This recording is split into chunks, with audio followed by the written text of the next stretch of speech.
Today we continue with our class Shabbos Kitchen. Today's class number 6, and we start with Sefer Shmiras Haloshon. Today's topic with love and respect. That's always good. Love and respect, always good. Okay. We find that the sages willingly brought the shame upon themselves in order to save another person from being shamed. That's very praiseworthy. So they were ready to bring shame on themselves in order to save other person from being shamed. It happened once that Rabbi Gamliel said, "Awaken 7 judges for me and have them come to the attic." The next morning, Rabbi Gamliel awoke and found the 8 judges in the attic. So he asked for 7, 8K. Right? He declared, "Whoever ascended without permission should descend." Shmuel HaKatan arose and said, "I'm the one who ascended without permission." It was not really Shmuel HaKatan who ascended without permission, but someone else. It was only because of the embarrassment the person would have suffered that the Shmuel HaKatan made himself make his admission. It's Sanhedrin 111a. So this is great person. Our great sage Shmuel HaKatan. HaKatan small, right? Very short person, but very big spiritually. So he said, "Let me be embarrassed and not my fellow Jew be embarrassed." Surely then one should help his friends correct any improper behavior that could lead to his embarrassment. Certainly, if one sees his fellow acting in a manner which is contrary to Halacha, he is obligated to inform him of this privately. If necessary, rebuke him. So basically, somebody is doing something that halachically is forbidden, and maybe he does not know. So he's embarrassing himself. Like some people who just started. I saw many times. I don't know how many times. Maybe 5 or 6 times in my life, from different people. So when they do in Shmona Esrei, they bow with every blessing, and even though people around them do not bow, and they see, it's not like the guy is standing in the middle of nowhere.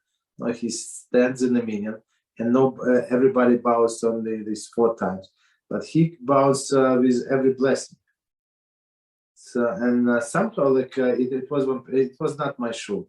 I just joined that meeting, and nobody told him anything, even after the prayers. So, on a second day, I pulled the person aside and I explained it. That's not what we do, and he did not know. He got embarrassed, but he was surprised. He thought that he's doing extra, but he did not know. So that's our obligation to tell people. That's not what we do.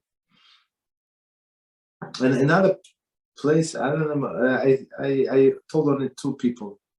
Other people maybe left before I finished. I'm not sure what happened, but that basically there's obligation because he's embarrassing himself. In doing so, one fulfilled the both commandment to reprove one's fellow, Vayikra 19:17, and commandment to love one fellow as oneself.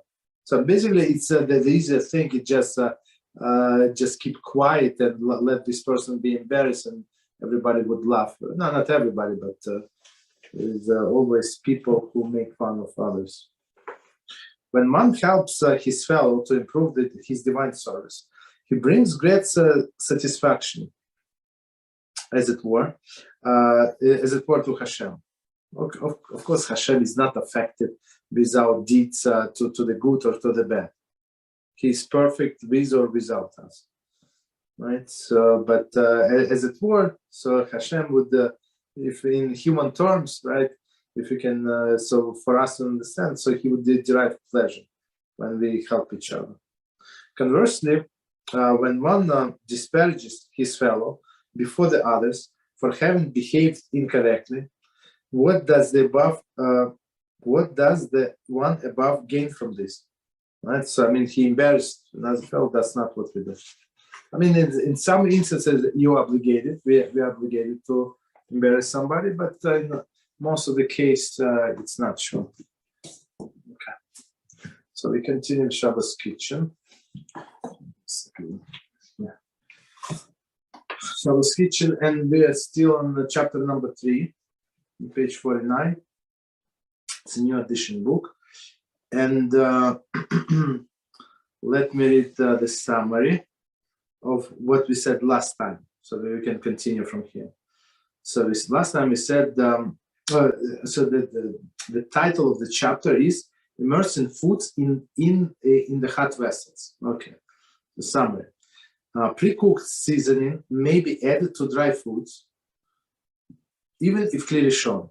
So clearly shown, we said the first vessel, which was actually cooked. All right, so then you can dry it cooked foods. Okay. Just pre-cooked seasoning. So pre-cooked seasoning. Okay. Continue. Pre-cooked liquid. Pre-cooked liquid condiment, for example, ketchup, may be used on dry foods only in cliché. Right. So on dry foods, only dry food we're talking about, because ketchup is a liquid, as we said. Right. And cliché, no problem. Cliché is secondary vessel. Uncooked spices should never be used on a dry food that is yatzaledesbo, because we said that doesn't matter how many utensils, how many vessels you're going to transfer this solid foods, they still able to cook whatever get into contact with them, because they're so dense. There is a heat inside. That's the explanation basically. So if it's above the yatzaledesbo, it's going to cook all of the cooked spices like pepper and stuff, others. Regardless of how many vessels they have been transferred to. Okay, we said that. Continue. It is praiseworthy to keep uncooked foods, there is salad, from coming in contact with hot solid food on one's plate, as long as the hot salads are still yatzaledesbo. So basically, for example, a person take it's chicken, so it's very hot chicken, about yatzaledesbo. He puts it in his plate, and he has salad, cucumbers, tomatoes, stuff like that, right? And it's even some kind of dressing. So if this piece of cucumber comes into contact with chicken, so theoretically, this chicken can cook cucumber. Is it going to cook completely? No, but to some degree.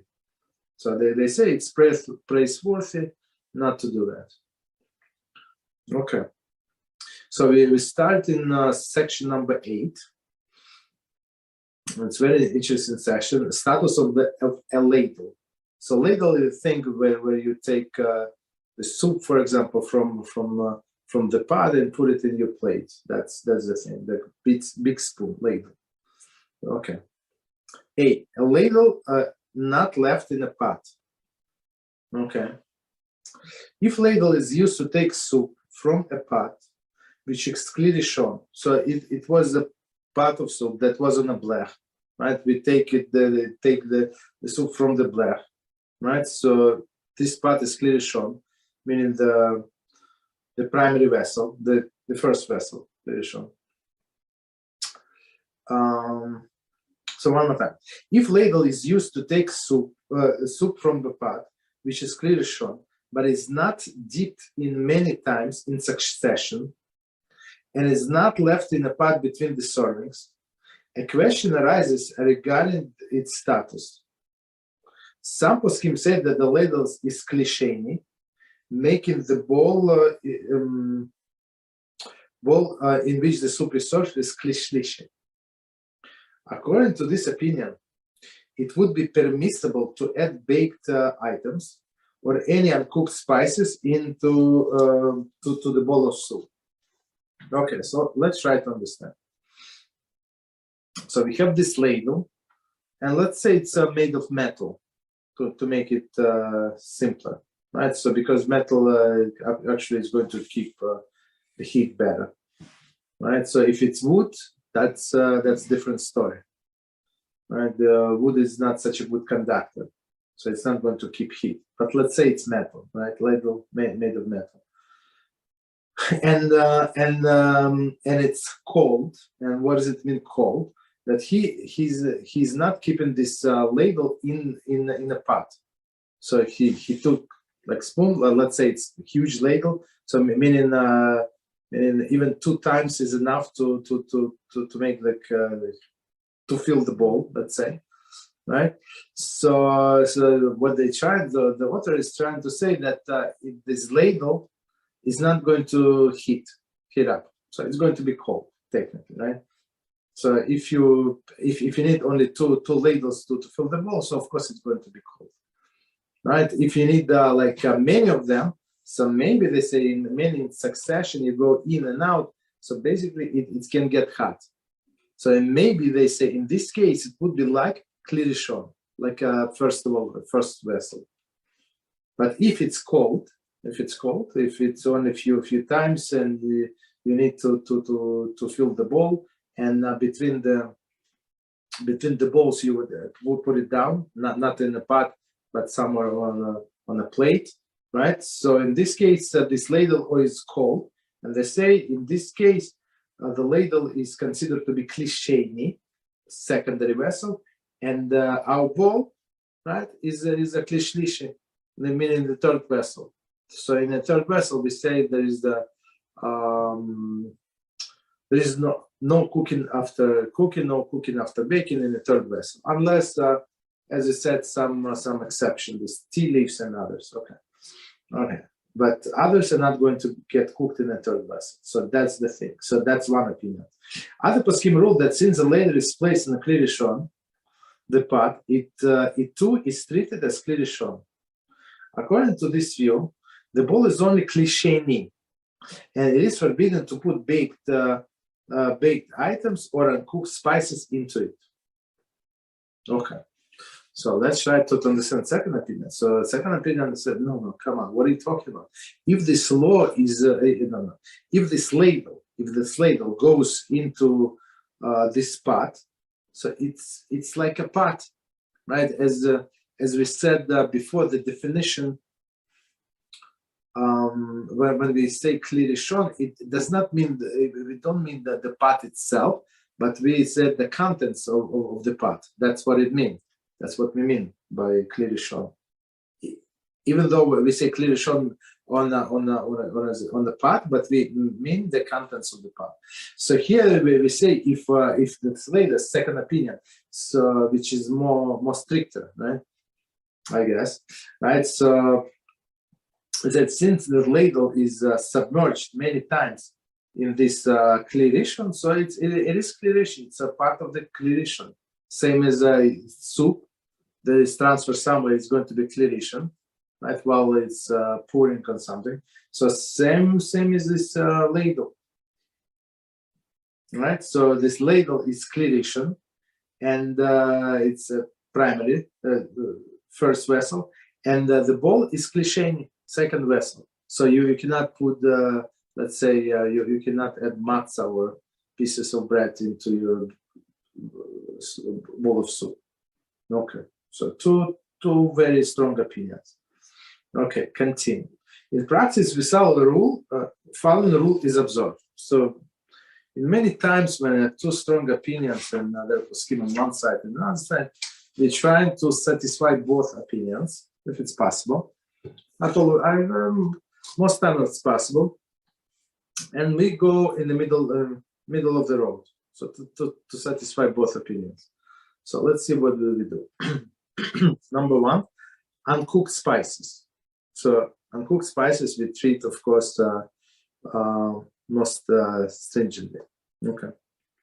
With regard to uncooked spices, except pepper, ginger, and cinnamon, see page 40. As we said before, those are not going to cook so easily, right? The ladle should be covered. Consider a Haloshon, making the bowl a klisheni.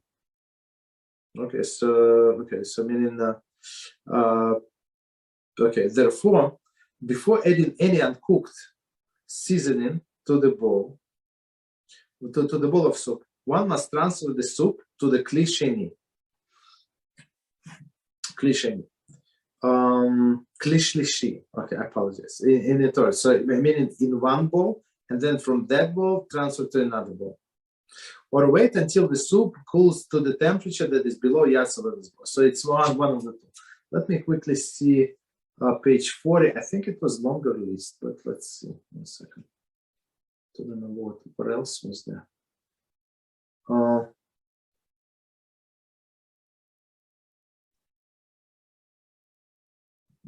second. Okay, so items that are not easily cooked, and we said item that is not easily cooked. The following items are definitely not considered easily cooked and may be immersed in kli sheni: water, oil, ginger, cinnamon, and pepper. Okay. So that's what's the list. So in this case, we treat this ladle as a kli rishon, right? And the bowl is kli sheni. Bowl is a secondary vessel, right? So we need to transfer to the third vessel, or just wait until it cools down to below Yatzel bowl. That's the thing. Okay. The last sentence one more time.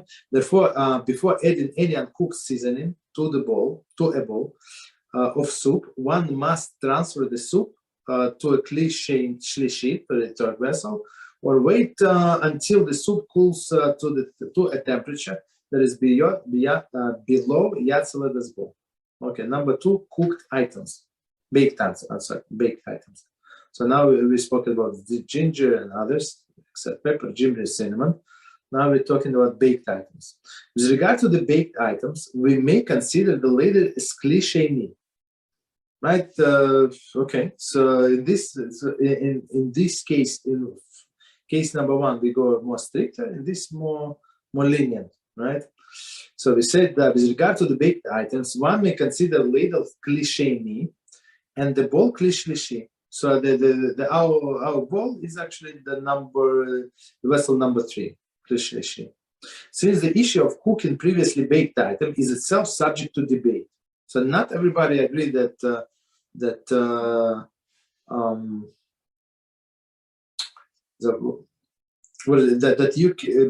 you improving when you improve, for example, croutons that you put in the soup, because the soup was cooked and croutons were baked. So we go by more strict opinion. We say there is baking after, there is cooking after baking and baking after cooking, right? So, but since not everybody agrees, so in this case we can go leniently. Okay, so it's very interesting. One more time, this commentary. Since the issue of cooking previously baked items is itself subject to debate, in the case of the ladle, we may follow the lenient view. Okay, very nice. In the case of the ladle, we say it's actually secondary vessel, which consider ladle the kli sheni, and the bowl is kli shlishi. Okay. Thus, it is permissible to add pieces of matzah or baked croutons to a soup that was put into the bowl with ladle. It is also permissible to pour soup from the ladle directly onto the baked items, as pouring from kli sheni falls under the rule of kli shlishi, right? So, if we pour from a secondary vessel into some food or in a third vessel, so it's considered to be pouring in a third vessel. But we learned before, and we say if you pour something from a kli rishon, right? So even in a secondary vessel, it's still kli rishon. It's still a primary vessel. So that's why we can use all of this leniency in this case. Okay. So next case. So first case we said was ladle not left in the pot, not right.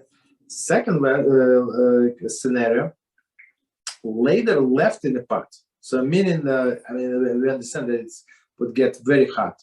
Right? If ladle is left in a pot for extended period, or if it is immersed many times in succession, and it didn't have time to cool off, right? All poskim agree that it must be considered Haloshon. That's not no debates here. Everybody agrees it's Haloshon because it's very hot. In this case, the bowl is certainly only kli sheni, and one may not add baked items or uncooked seasoning, unless the soup is transferred to kli shlishi or cools to a temperature to yad soledes bowl. I think it's easy. First, I'm not sure if it's very healthy to add such a hot soup or whatever this above yad soledes bowl. Right, so just wait a few minutes and it's going to get cool. Continue. It should be noted that this question regarding the ladle is irrelevant with respect to pre-cooked seasoning. See page 15. Okay. Regarding salt and seasoning, which may be added to kli sheni according to all opinions. Okay. So in kli sheni, so these are cooked like salt and other things. So meaning the things that were cooked. Like salt, we say it is cooked. There's some, I think, some salt that is not cooked, that they get from the ground. The salt that they get from the sea is cooked, but from the ground, I don't think all of it is cooked. I'm not sure. I don't think so. Okay, but let's follow simple, straightforward logic that it is cooked. So you can add salt into even if you in your bowl, even if the bowl is considered kli sheni. I mean, in second levels. Summary: soup transferred from the pot to a bowl by the means of the ladle is in some respect treated as kli sheni, and the others as kli shlishi. So in some cases it's kli sheni, kli shlishi. So it depends, as we said, it's how hot this ladle is. That's the thing. Practically speaking, uncooked spices, except for ginger, pepper, and cinnamon, should not be added to that bowl. But baked items may be added, provided the ladle was not immersed again and again and did not remain in the pot between the ladles. So, as we said, in the case of the baked items, because not everybody agrees, there is one doubt, and now there is a second doubt about this ladle. So, two doubts. So, we can go immediately and say that ladle is a secondary vessel and bowl is a tertiary vessel. If the ladle was left in a pot for an extended period or was immersed many times, the bowl is definitely considered only kli sheni. And even the baked goods should not be added until it is cooled. Okay. Now we're going to practical applications. So now it's, I think many things are going to be cleared up. Okay, let me see. Yeah. Okay. It's section 9, practical application. Warming up a baby bottle. Number 1, cooked liquids. A baby bottle contains a cooked liquid. There is any pasteurized juice or liquid or water may be immersed in a bowl or a cup of hot water that is in a kli sheni. So in a secondary vessel, even if it's very hot, so we can immerse this baby bottle.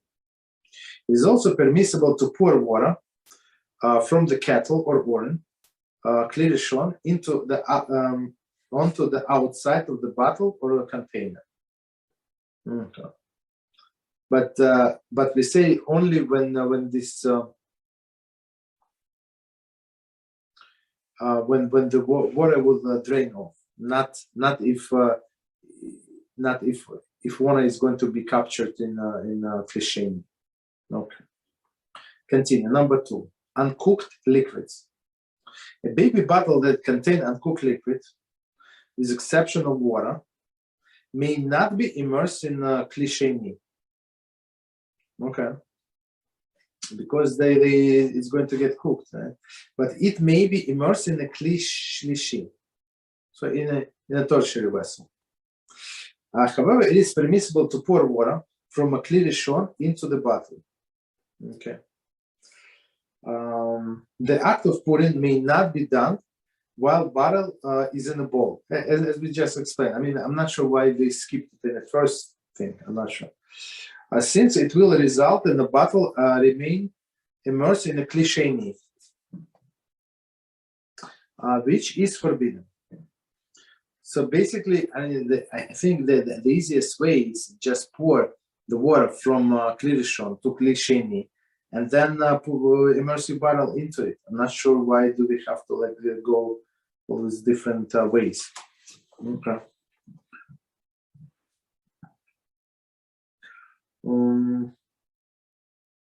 Although in the case of meat, for example, baby will not drink any other warm liquid, and uncooked liquid may be warmed up if in a hot kli sheni. Okay, so now we go like exception. So if it's uncooked liquid, and that's the only thing that baby wants to drink, right? So we can even put it in a hot kli sheni, in a hot secondary vessel. Otherwise, we don't put uncooked liquids, as we said, in a secondary vessel. It is best to warm up in a kli shlishi, or by pouring water from kli sheni. Okay. Okay, continue. B. Adding noodles to hot soup. Okay, so noodles, we're talking about like cooked noodles. It's not, yeah? So you have soup separately, noodles separately.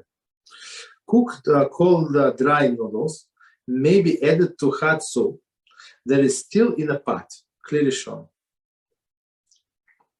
Okay. Provided that the pot is first removed from the source of heat.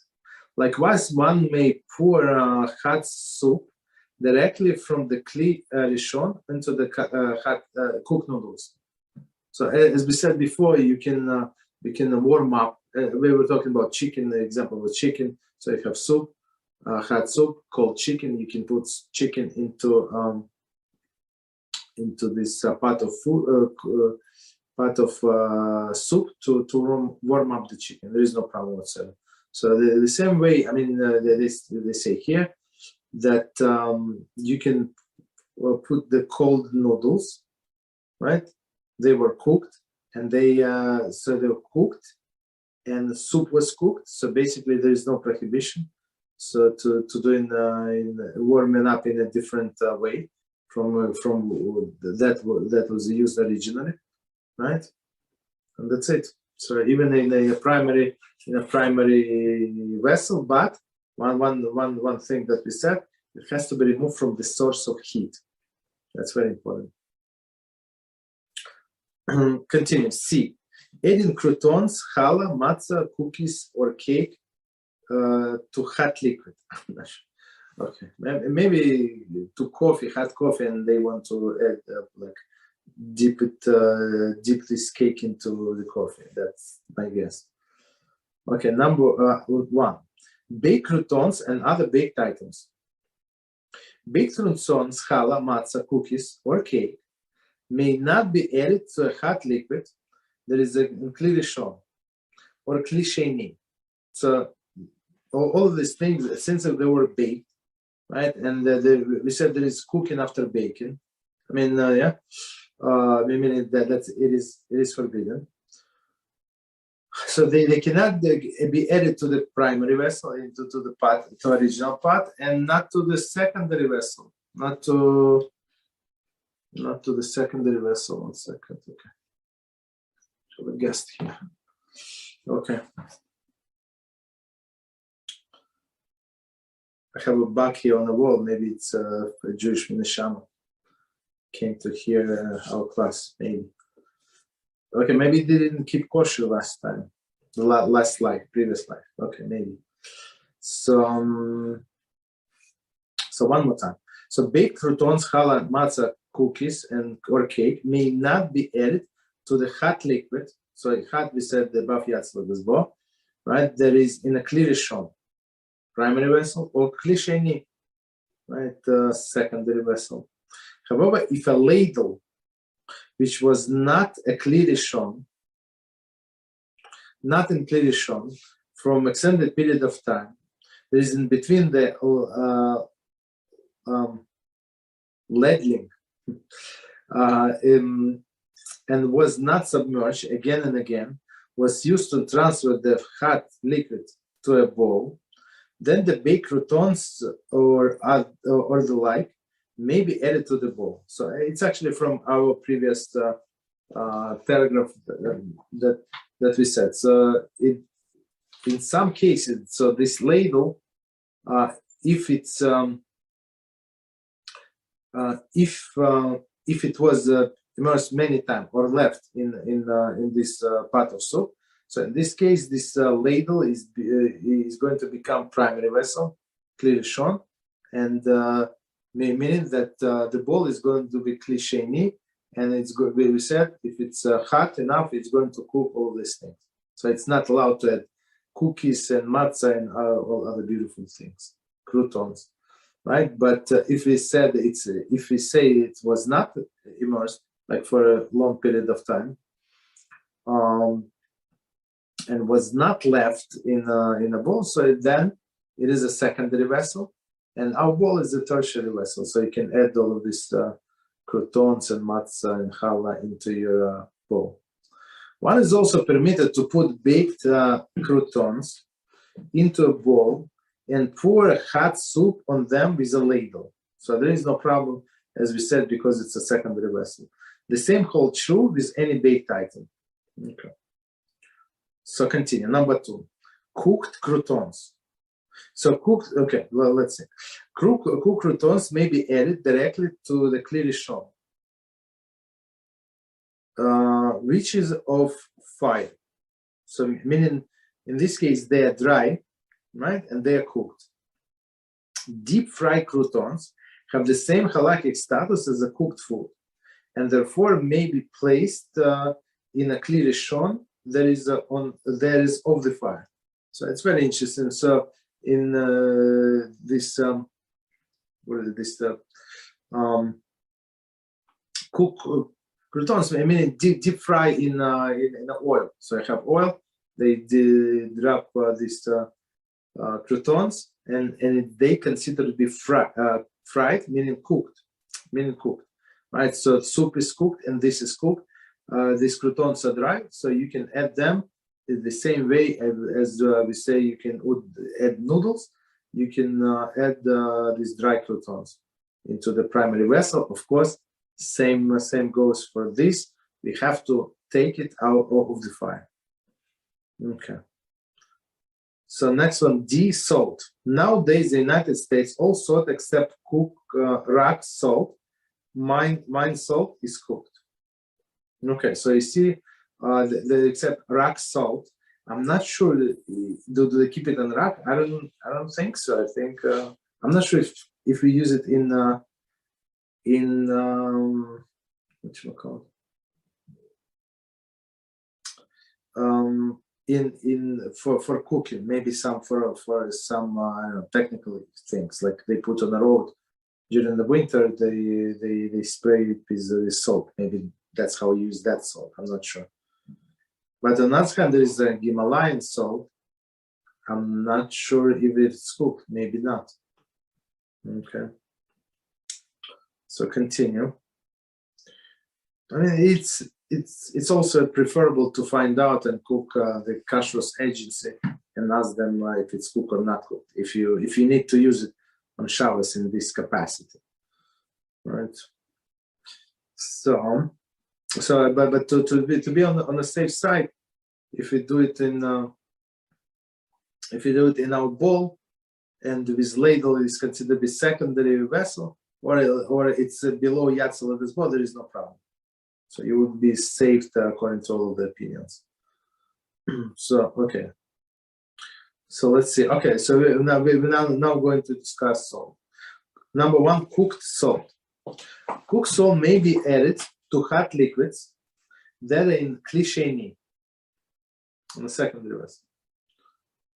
Likewise, cooked salt may be put on salads, even if they are in a clear shon. So in this case, we treat salt, the way I understand, as a liquid. So a liquid is in a solid form, right? So we are allowed to put it on. We say that the liquids are going to be cooked by another liquids, right? So we say that's why we cannot put it in a primary vessel, but we can put it in a primary vessel only on a solid, but in a secondary vessel or even with liquids.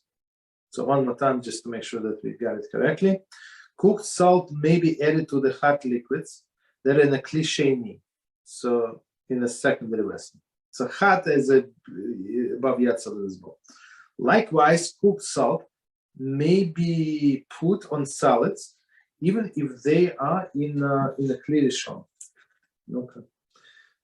This is true as long as the salads are no longer on their source of heat. So in all these things, I mean, he always keep remind us, but it's very important that all of these permissions are given only if we take from the source of heat. That's it. So disconnected, meaning, like in simple words, it's the temperature starts dropping. Maybe not so tremendously, but once it's separated, it starts dropping. Okay, so now second one is uncooked salt. Although generally no uncooked food can be added to clearly shown, that is of the fire, the Gemara in Shabbos 42b cites two opinions about the status of salt. According to one opinion, salt is different and may be added to a clearly shown. Very interesting. That is of the fire. And the second opinion holds that the salt is easily cooked, as we know. Right? Dissolved very, very fast, and thus should not be added, even to kli sheni. Okay, so one said even in kli rishon, the second opinion said not even kli sheni, meaning not even to secondary vessel. The Shulchan Aruch rules according to the lenient view, but Rima, which is Ashkenazic authority, writes that if one is stringent in this matter and adds uncooked salt to a liquid only in a kli shlishi or to a salad, if it is no longer yatzal adasbo, he should be blessed. So there is some things that Rema and other Mishnah Berurah, so they say, okay, you're not obligated to do it strictly by the letter of the law, but if you do that, there is big blessing.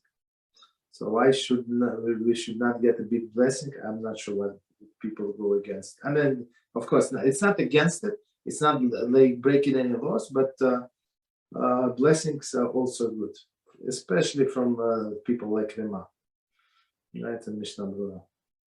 So let me read it one more time. The Shulchan Aruch rules according to the lenient view, but Rema. So where's the lenient view? That the salt, so it's first opinion is more lenient, right? The salt is different. So the first opinion said that salt is exception. Maybe added to clearly shown, right? Even to the first vessel. So we don't consider this sage does not consider as a liquid. And of the fire, of course, of the fire. The second opinion, which is more stringent, hold that salt is easily cooked. So maybe exception, but it is easily cooked. And thus should not be added even to kli sheni. So meaning that he's going by a very strict opinion. So why? One more time, we're talking about uncooked salt. With cooked, as we said before, it's a different story.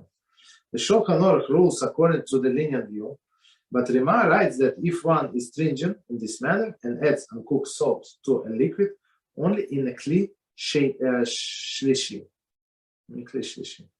or to the salad, there is no longer yatzal adasbo. And so uncooked foods, in uncooked liquids in a third vessel, and salads, like if he wants to put this salt on a piece of chicken, right? only if it's below Yad Saladas Bo, because we said the salads are able to cook everything that is going to get into contact with the surface. Okay, and Rema said he should be blessed. It should be noted that the salt on Erev, in Eretz Israel is generally not cooked. That's very interesting. Okay, so that's what we must know. The next one, E, sugar. Sugar is cooked during the production and therefore may be added to the hot liquids in a kli sheni, and to the hot solids in a kli rishon. Okay, I'm not sure what would be hot salads. I don't know, maybe baked apples, I guess, right? And they won't put some sugar on top of it. Okay. Because why? One more time, because sugar was cooked and it's like liquid, right? Which is no longer the source of heat. So always we have to, in order to add something to this dish, we have to take it out from the source of heat. Okay, next example, F. Not the example, next practical application. Artificial and other natural sweeteners. Okay, so one more time, sugar is always cooked. I'm not sure if it's uncooked sugar. I don't think so. Right. Sweeteners such as sweetened low, saccharin, okay, Splenda, sucralose, okay, and equal aspartame. I'm not sure what are those. Maybe different names. I'm not sure. All cooked. Maybe it's what is it? The base of this brand name, right? All cooked and maybe added to the hot liquid in a kli sheni. So technically, we can, as we said, we can make like if we have we can add sugar to the secondary to the cup, right? To the cup itself. So you have hot water and you can pour it in a cup and on direct, and you can add sugar right there. Okay, so one more time. All cooked, so all of the sugar, all of these sweeteners, all cooked and maybe added to the hot liquid in a kli sheni, and onto the hot liquids in a kli rishon, onto hot solids. I apologize. Maybe again, this example, this baked apple, I guess. Hot solids in a kli rishon. There is no longer the source of heat. Stevia, it's another one, is initially spray dried in a manner that is considered halachically cooked. Spray dried, okay. However, it undergoes further processing and is also mixed with other sweeteners, which may not have been cooked. So it's stevia. It's, I don't know, the brand name. If one is not sure how a dry sweetener is preceded, that is, if it is pre-cooked, he should pour the hot water into kli shlishi before adding the sweetener. This is the method recommended for stevia. So I don't know all these things. I mean, I know this. There was other sweeteners. It's people who do not want to eat sugar. They eat this and get cancer, basically. Okay, that's the thing. All right. So basically, but for us, the bottom line, you can, if you wanted to go stringently, I mean, I always go do everything in a tertiary vessel, just not to remember as less rules as possible. Right, so in tertiary vessel, according to all of the opinion, it's good. Okay, so G, cinnamon, ginger. Okay, cinnamon and ginger are not cooked during the production. However, they may be added to the hot liquid or solid in a kli sheni. Okay, because we said that they're not going to get so easily. Okay. Next one, peppers. Pepper Pepper black cayenne, crushed red, is not cooked during the production. However, it may be added to hot liquids or salads that are klisheni. Okay, so, and they're not cooked, but they are considered to be salads, right? And they can be added to the liquid, and plus we said they're not easily cooked. Okay, so basically they're not going to get cooked in a secondary vessel. Next one.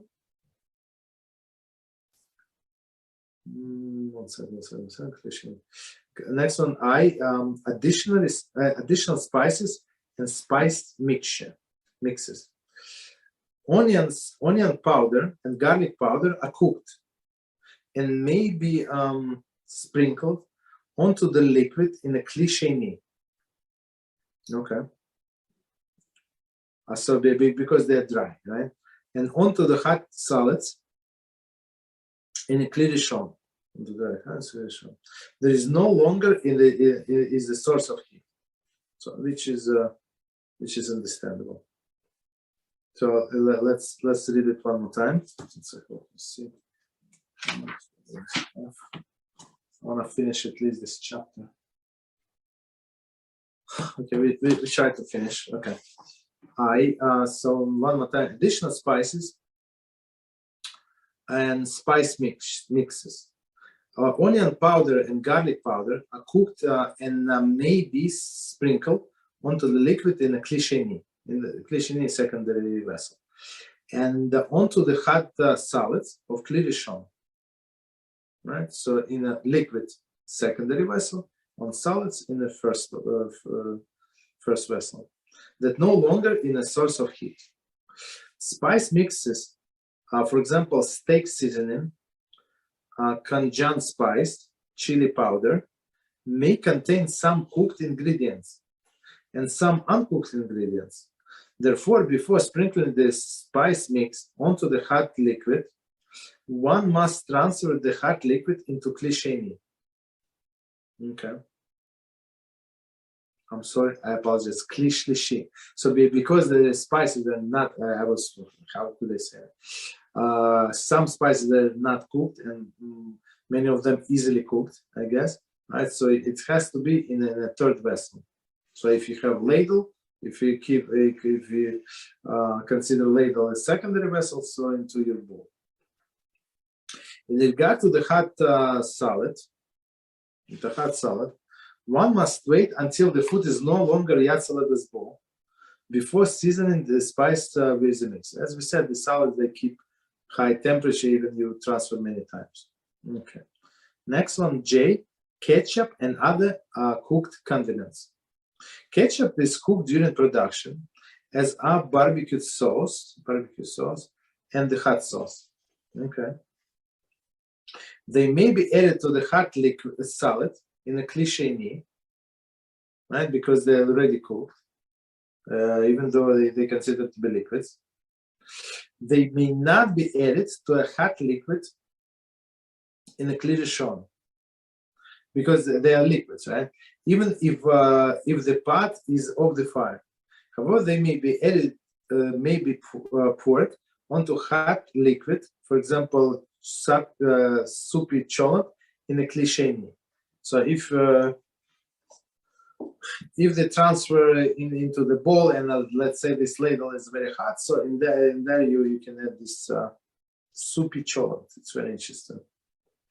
Okay, this cholent is not very healthy for the stomach. Okay, klisheni. Okay, then it's not only not healthy, but it's very, very heavy food, and the people get sleepy after that. So, but Shabbos was given to study Torah. So why would you do something that is contrary to why the Shabbos was given? You understand? I don't know. Okay, so we in our family try to eat lighter foods, so we can learn Torah. That's I think it's simple. Okay. Mustard. Mustard is not cooked, during the production and therefore cannot be put on a hot liquid, for example, meat, on a hot salad, cannot on a salad, regardless how many times utensil was placed in. How many utensils it was placed in. So many, even 3 times you transfer this piece of chicken, but it's so hot. So it's going to cook this mustard. Okay. So it's really interesting. I didn't know that mustard is never cooked. So I mean, for us, I mean, for simple people, it's like, what's the difference between ketchup and mustard? But yeah. Okay, so, continue. However, it may be placed in liquid. For example, soupy cholent, because this is liquid, that is klisheni. So it's klisheni, as we said, it's already removed from the place and stuff. And this is liquid, and this is liquid. Actually, I'm not sure if the mustard in this case is considered liquid or solid. I think it's considered liquid according to what they say. So only in a secondary vessel. So if it would be the solids, so it would they would allow us to put it in a. Oh no, it's not cooked. It's not cooked. I apologize. It's not cooked. It's not cooked. That's the thing. Okay, continue. Mayonnaise. Mayonnaise is not cooked during the production. It's not cooked during production, and therefore cannot be added to the hot salads. For example, egg left in the cholent. No matter how many utensils they are placed in, as long as the eggs are above Yad Seledas bowl. Okay, so mayonnaise is also not cooked. Very interesting. So continue. Next example. Placing uncooked foods alongside the hot salad. So one next to each other.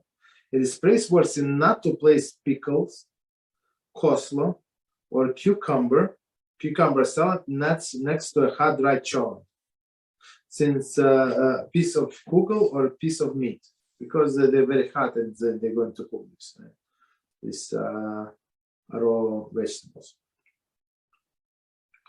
Okay, continue. N. Adding cold water to a hot drink. Okay, one second. There is a note, but I'm not. Let's see, what is this note? I'm not sure. Okay, so let's see. Adding cold water to a hot drink. It is permissible to add cold water to hot tea or coffee in a cup of kli sheni, and in a secondary cup. So as we said, we can add like milk or something, right? Or to hot soup in a bowl of kli sheni, but not to the pot of hot water or soup in kli rishon. See above. If it is close to the boiling point. So one more time. I apologize. One more time. It is permissible to add cold water to hot tea or coffee in a cup kli sheni, or to a hot cup, to hot soup, or in a bowl kli sheni. So meaning it's a cup. So it doesn't matter. It's cup. It's a secondary vessel of this bowl. Secondary vessel doesn't matter, but not to a pot of water of soup. Not to a pot of water of soup. Okay, clear shown. Okay, so not to the first vessel, but to the second vessel. Okay. So continue. However, it is permissible to pour a large quantity of cold water into a small amount of hot water in kli rishon. So why? Because it's not going to get cooked, because it's a lot of cold water that has been removed from the fire. If a resulting mixture will not be Yad Seledas bowl. However, this is permitted only if the cold water is added all at once. meaning, as we said before, that it's not going to get cold. Adding hot water to a cold drink. One may not pour hot water from the kettle or urn, Haloshon, where it was cooked, into cup containing some cold water. Like we said, for example, somebody rinsed the cup, right? So rinse the cup, so this droplets, for sure, it's not cooked water. It is, however, permissible to add small amount of hot water into large quantity of cold water, if the resulting mixture will not be yatzel dasbo. And that's so. As we said, they're cooking only above yatzel dasbo. Next one, pouring hot water into wet cup. So that's an example that we just gave. Okay, I'm not sure. It's too much. We're not going to finish. All right. So maybe two more in this stuff. Pouring hot water into wet cup. One should not pour hot water from a kettle or urn, clearly shown, into a wet cup, as the droplets of cold water clinging to the walls of the cup will be cooked by the flow of hot water. If the droplets of water were previously boiled, there is no obligation to dry the cup before the pouring hot water into it. Nevertheless, it is preferable to first dry the cup or shake out the remaining liquid. So basically, they say so. The problem is if you're going to rinse this cup, right, and then pour hot water, so there is droplets and they're going to cook. But if you have remaining of the tea, let's say you have some droplets from the tea, and you want a second cup, so technically they say there is no problem because these droplets were cooked and it's secondary vessel on one hand. But it's preferable to dry it anyway. I mean that's what we do. We always dry cups, right? To be on a safe side always. I mean it's not so hard, but if you like my approach, just learn one way how to do that, and it's not so hard, and you're never going to make a mistake, period, in all the situations. So I don't have to think this water is cold or hot or this or that, but technically if you leave it this cup if you drank tea completely you drank, so even if you drops left, right, they're going to dry anyway, like 10 minutes later, 15 minutes later, which you look at the cup, it's all dry. So it's not a problem. Okay, continue. Serving soup or liquid cholent with a ladle, replacing a pot cover. One more time. Serving soup or liquid cholent with a ladle / replacing a pot cover. Okay.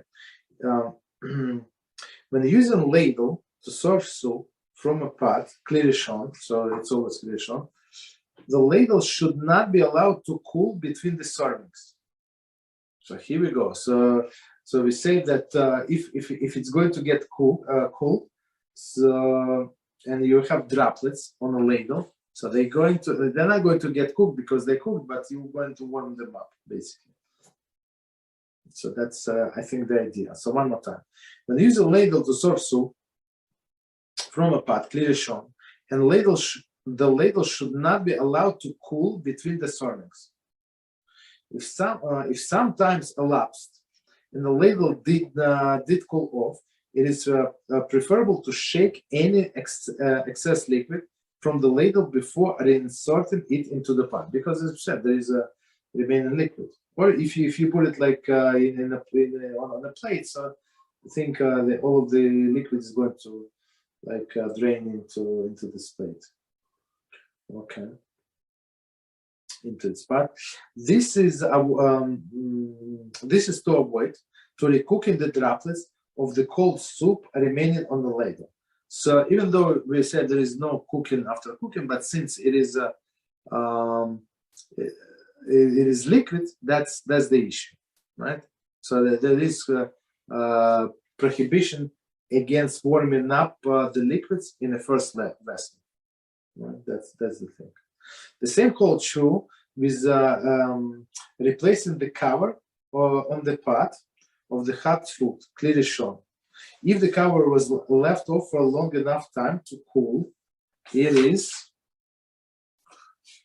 preferable to shake off liquid from the cover before replacing the food. So there is always liquid like condensate, right, on the top of the cover, and that's what we have to remove. So usually what we do, just wipe with a napkin, and that's it.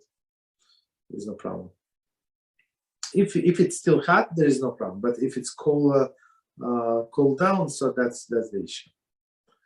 Continue. If the ladle or the cover of the pot is wet, ladle or the cover is wet, from the rinsing with the fresh water, it is forbidden to use the ladle in the pot cover until it is wiped dry. So, I mean, if you went to wipe this ladle, so basically it is liquid, but its liquid is uncooked. This water is uncooked. So you cannot put this uncooked water into primary vessel. So it's clearly that we have to wipe it dry. So again, with a napkin, throw out the napkin, and you're good. In chapter 4, we will see that the ladle/spoon may not be used at all unless the pot is first removed from the blech. Okay, that's actually, let's try to finish up. Okay, so next one is subject that we discussed many times in previous classes, preparing instant coffee or tea. Okay. So one more time, it's instant coffee, meaning that it was cooked before. Pre-cooked coffee may be prepared in the following manner. Hot water should be poured from the kettle or urn, clearly shown, onto the dry cup, cliche. So he gives all the details. So this the first cup, the cup must be dry, as we just explained, right? And if we pour hot water, how hot? Very hot. Doesn't matter. One may then add instant coffee and sugar and milk, whether daily or a parif. Doesn't matter, right? Meaning that daily or parif, was it milk, was cooked. Was cooked 100%. Wow. Okay. Cold water may also be added to a coffee in a cliche. So cold water you can add in a cliche in a secondary vessel. So one more time, you pour the water into the first cup, right? First cup, and you can add coffee and sugar and milk, because milk was pasteurized. Of course, if you have if you got it directly from the cow, it did not pasteurize. Of course, it would not be the case. But okay, cold water may also be added to a coffee in a cliche. So in a second cup, you can do all of these things. Of course, cold water that is cooked in it. The same procedure may be followed for instance for instant pre-cooked tea. So this it's like a powder, right? Instant tea. Okay. See discussion chapter 15 regarding coloring. So that's the issue that we discussed. That's how they make colors, right? I mean paints. Regarding creating a new entity. Okay. So continue. If the water is still close to the boiling point, I'm not sure how it's possible. I mean, maybe, I don't know. Maybe if it was a kettle and it was in a blech and it's like very, very hot. But in the urn, it's hot. Water is hot, but not that hot. It is preferable to observe more stringent practice, transferring the hot water into a kli shlishi before adding the other ingredients. I mean, we're always doing everything in a third vessel, right? Not, pour from the kettle or from the urn into cup, and then do everything in the second cup. If the coffee or instant tea is not cooked, it must be placed only in the kli shlishi. It should be noted that some brands of coffee and tea made in Europe are not pre-cooked. Okay. Okay. So continue. Hot cocoa.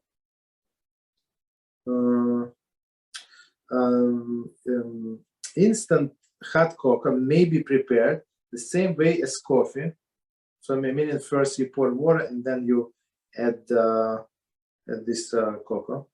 Unprocessed cocoa, however, may be prepared only in kli shlishi.